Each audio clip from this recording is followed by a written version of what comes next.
Hello ಹರ್ಷ. Hello. ನಾನು ಪುರುಷೋತ್ತಮ ಮಾತಾಡೋದು. ಗೊತ್ತಾಯ್ತು ಹೇಳಯ್ಯ. ನನ್ನ ಸೊಸೆಗೆ ಸ್ವಲ್ಪ ಟ್ರಾನ್ಸ್ಪೋರ್ಟ್ ಮಾಡ್ತಾ ಇದ್ರಪ್ಪ, ಅದಕ್ಕೋಸ್ಕರವಾಗಿ ಒಂದು ಕೆಲಸ ಮಾಡು, ಯಾವ್ದಾದ್ರು ಲೇಡೀಸ್ ಸ್ಪೆಷಲಿಸ್ಟ್ ಕಳಿಸ್ಕೊಡು. ಅಲ್ಲ ನಾನೇ ಬರ್ತಾ ಇದ್ನಲ್ಲಯ್ಯ. ಬ್ಯಾಡೋ ಮಾರ ಪುಣ್ಯಾತ್ಮ, ನಿನ್ನ ಕೈ ಕೂಡ ಸರಿ ಇಲ್ವೋ, ಆಮೇಲೆ ನಾನು ತಲೆ ತಿಂದು ಬಿಡ್ತೇನೆ. ನೀನು ಬೇಡ, ದಯವಿಟ್ಟು ಈ ಸ್ನೇಹಿತರ ಮೇಲೆ ಕರುಣೆ ಪಟ್ಟು ಒಬ್ಬ ಲೇಡೀಸ್ ಸ್ಪೆಷಲಿಸ್ಟ್ ಡಾಕ್ಟರ್ ಕಳಿಸ್ಕೊ. ಆಯ್ತಯ್ಯ, ಇನ್ನು 5 ನಿಮಿಷದಲ್ಲಿ ಒಬ್ಬ ಲೇಡಿ ಡಾಕ್ಟರ್ ನಿಮ್ ಮನೆಯಲ್ಲಿ ಇರ್ತಾರೆ. ಆಯ್ತಾ? ಅಷ್ಟು ಮಾಡಿ ಪುಣ್ಯ ಕಟ್ಕೊಳಪ್ಪ. ಓಕೆ. ಅಪ್ಪ ದೇವ್ರೆ, ಈಗ ಬರೋ ಡಾಕ್ಟರ್ ಇಂದಾದ್ರೂ ಒಂದು ಒಳ್ಳೆ ಮಾತು ಕಿವಿಗೆ ಬೀಳುವಂತ ಮಾಡಪ್ಪ. ಯಾಕಿಷ್ಟೊಂದು ಆವೇಶ ಡಾಕ್ಟರ್ ಬಗ್ಗೆ ಚೆಕಪ್ ಮಾಡಿ. ಹೌದಪ್ಪ, ಏನ್ ಮಾಡೋದು, ನಿರಾಸೆಯ ಪೆಟ್ಟುಗಳು ಮೇಲಿನ ಮೇಲೆ ಬೆಳೀತಾ ಇದ್ರು. ಈ ಮುದುಕರಿಗೆ ಬುದ್ಧಿನೇ ಬರಲಿಲ್ಲ, ಏನ್ ಮಾಡೋದು? ಕ್ಷಮಿಸಿ ಅಪ್ಪ, ನಿಮ್ಮ ಆತುರತೆ ನನಗೂ ಅರ್ಥವಾಗುತ್ತೆ.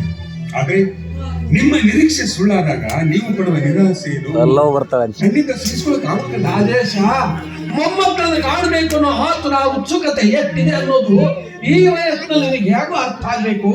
ನನ್ನ ವಯಸ್ಸಿಗೆ ಬಾ, ಆವಾಗ ಅದರ ನೋವು ಎಂಥದ್ದು ಅಂತ ನಿನಗೆ ಅರ್ಥ ಆಗುತ್ತೆ. ಮನೆಗೆಲ್ಲ ನಮ್ಮ ಸೊಸೆಗೆ ನೀವು ನಾನ್ರಿ FRCS, MBBS, MD, ಡಾಕ್ಟರ್ ಮದುವೆ ಅಂತ. ಅಂದ್ರೆ ನಮ್ಮ ಹರ್ಷ ಅವರೇ ಕಳಿಸಿದ್ದು. ಎಲ್ಲಿ ತರಲಿ?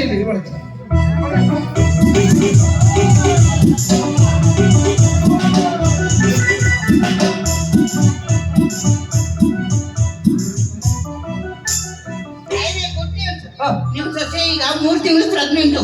ನೀವು ತಾತ ಆಗ್ತಿದ್ದೀರಾ? ನಿಜ ಹೇಳ್ತಾ ಇದ್ದೀರಿ ನೀವು? ರೀ, ಹೆರಿಗೆ ಸ್ಪೆಷಲಿಸ್ಟ್ ನಾನು. ನನ್ನ ಮಾತಿನ ಮೇಲೆ ನಂಬಿಕೆ ಇಲ್ಲ ನಿಮ್ಗೆ? ಹಾಗಲ್ಲ, ಹಿಂದ್ಕೊಮ್ಮೆ ಡಾಕ್ಟರ್ ಬಂದವರು ನಮ್ಮ ಸೊಸೆನ ಚೆಕಪ್ ಮಾಡಿ ಅದೇನೋ ಪಿತ್ತ ಆಗಿದೆ, ಅದಾಗಿದೆ, ಅವಳು ಗರ್ಭ ಧರಿಸೋದಕ್ಕೆ ಸಾಧ್ಯ ಇಲ್ಲ, ಹಾಗೆ ಹೀಗೆ ಅಂತೇನೋ ಹೇಳ್ಬಿಟ್ಟಿದ್ರು. ಅದಕ್ಕಾಗಿ ಯಾವ ತಗೊಂಡು ನನ್ನ ಮಗ ಯಾವ ರೀತಿ ಹೇಳಿದ್ದು?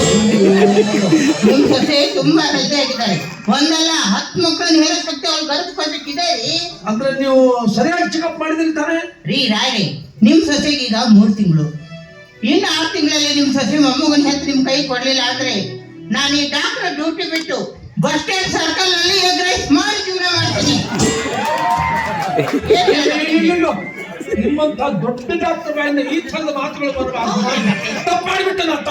ನನ್ನ ಸೊಸೆನ ನಿಮ್ಮಂತ ಡಾಕ್ಟರ್ ಹತ್ರ ಚೆಕ್ಅಪ್ ಮಾಡಿಸ್ಬೇಕಾಗಿತ್ತು ಮೊದಲೇ. ಹೋಗ್ಲಿ ಬಿಡಿ, ಆದದ್ದೆಲ್ಲ ಆಯ್ತು. ಇನ್ ಮೇಲೆ ಆದ್ರೂ ಸಂತೋಷವಾಗಿರಿ. ನಿಮ್ ಸೊಸೆನ ಸಂತೋಷವಾಗಿ ನೋಡ್ಕೊಳ್ಳಿ. ಇನ್ನು ಸಂತೋಷ ನನಗೆ. ಅವಳು ನನ್ನ ಸೊಸೆಯ ಮಗಳು.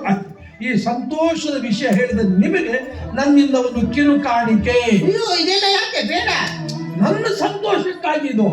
ನೋಡಿ, ನಾನ್ ಬೇಡ ಅಂದ್ರೆ ನೀವು ಬೇಜಾರು ಮಾಡ್ಕೋತೀರಾ. ನಿಮಗ್ ಬೇಜಾರು ಮಾಡೋದಕ್ಕೆ ನಾನ್ ತಯಾರಿಲ್ಲ. ನೋಡಿ, ಪ್ರತಿ ತಿಂಗಳು ನಾನೇ ಬಂದು ನಿಮ್ ಸೊಸೆನ ಚೆಕಪ್ ಮಾಡ್ತೀನಿ. ನಾನೇ ಮುಂದೆ ನಿಂತು ಹೆಜ್ಜೆ ಮಾಡ್ಸ್ಕೊತೀನಿ. ಮಾಡಿ ಪುಣ್ಯ ಕಟ್ಕೊಳ್ಳಿ. ನೋಡಿ, ಟೈಮ್ ಆಯ್ತು. ಆಸ್ಪತ್ರೆ ಪೇಷಂಟ್ ಇರ್ತಾರೆ, ಬನ್ನಿಪ್ಪ.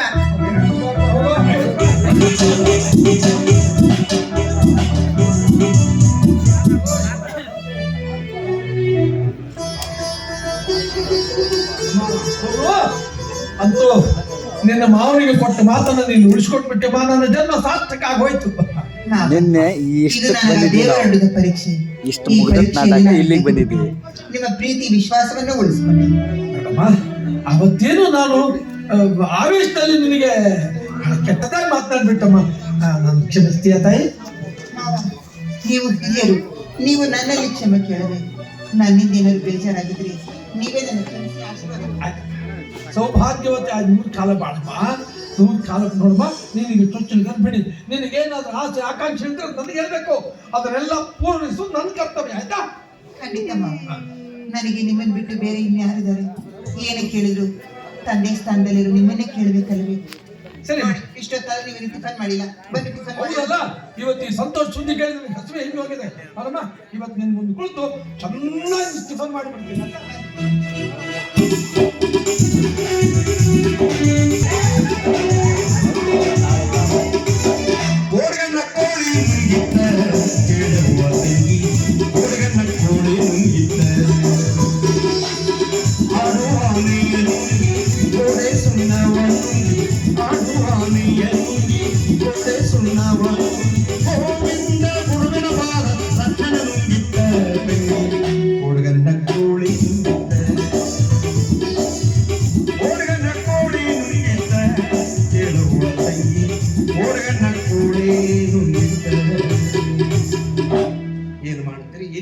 ನೋಡ್ರಿ ನನ್ನ ಮರ್ಯಾದೆ.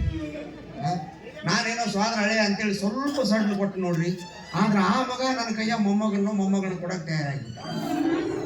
ಈ ನನ್ನ ಮಗಳು ಹಂಗ ಮಾಡ್ತಿತ್ರಿ ಬೇವರ್ಸಿ, ಅವ್ನು ಕಂಡು ಬಿಟ್ರೆ ಸಾಕು ತಕ್ಕ ಪಕ್ಕ ಕುಡ್ದಾಡ್ತಾವ. ಹಂಗ ಹೇಳಿದೆ ಅವಾಗ ನನ್ನ ಮಗಳಿಗೆ ಹೇಳಿದೆ, ಯವ್ವ ಅವ್ನು ಸವಾಸ ಮಾಡಬೇಡ, ಕೆಟ್ಟ ಬದ್ಮಾಸ್ ನನ್ನ ಮಗ ಅದಾನವ, ಲಪುಟ್ ನನ್ನ ಮಗ ಅದಾನ, ಅವ ಹವಾಯಿ ಚಪ್ಪಲಿಗೆ ನಾನ್ ಬಳಸೋ ಮಗ ಅದಾನ, ಆಮೇಲೆ ಕರೆ ಅರಿವಿಗೆ ನೀಲಿ ಹಾಕೋ ನನ್ನ ಮಗ ಅದಾನ, ಬೇಡ ಅವ್ನು ಸವಾಸ ಮಾಡಬೇಡ ಅಂತ ಹೇಳ್ತೀನಿ.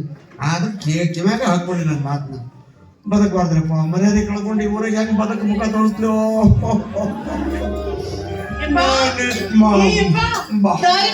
ವಿಚಾರ ಮಾಡಕತ್ತಿಯಲ್ಲ,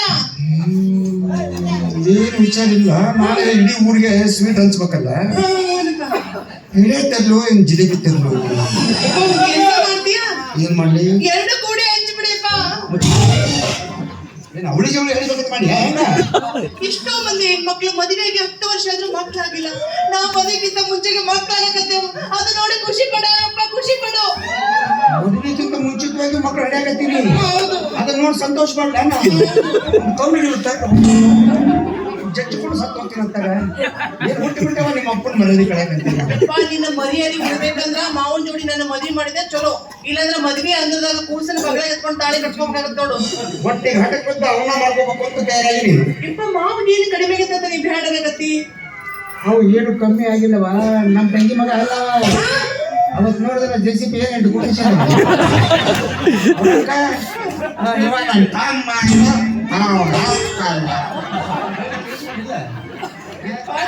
ಮಾತು ನಿಜ